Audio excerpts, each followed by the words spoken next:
Hello everyone, আসসালামু আলাইকুম। দেশ এবং প্রবাস থেকে যারা আমার এই ভিডিওটা দেখছেন সবাইকে একরাশ প্রীতি এবং শুভেচ্ছা জানিয়ে শুরু করছে আজকের প্রতিবেদন।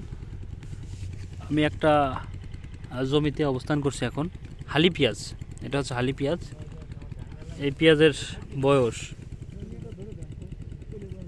30 দিন। দেখেন কি সুন্দর পেঁয়াজ, কোনো স্পট না, এত সুন্দর কালা মিসমিস করতেছে এবং প্রতিটা পেঁয়াজ কিন্তু গঠন কিন্তু অসাধারণ এক ভাবের।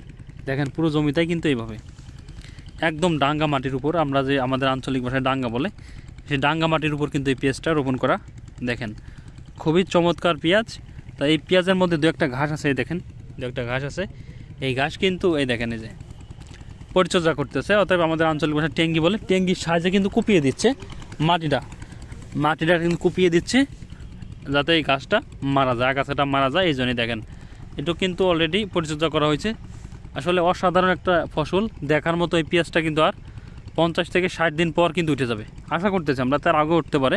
কারণ আপনারা জানেন পেঁয়াজের গাছ যখন হয়ে যায়, হওয়ার পরে কিন্তু পেঁয়াজটা ক্রমান্বয়ে কিন্তু যখন 50 দিন প্লাস হয়ে যায় তখন কিন্তু ক্রমান্বয়ে আস্তে আস্তে নামা শুরু করে। তাই পেঁয়াজটার গাছ অলরেডি যা হয়ে গেছে, এখন কিন্তু ক্রমান্বয়ে গতি কিন্তু আর বাড়বে। যখন 40 থেকে 50 দিন হয়ে যাবে তখন কিন্তু গোট চলে আসবে, গোট চলে আসবে, তারপরে কিন্তু আস্তে আস্তে ক্রমান্বয়ে পেঁয়াজ কিন্তু নামবে। আসলে অসাধারণ একটা ফসল। আসলে দাম যদি ভালো থাকে এবং ফসল যদি ভালো থাকে, মন চায় কিন্তু বারবার জমির কাছে আসার জন্য। এই জন্য কিন্তু আমি আসছি আপনাদের দেখানোর জন্য।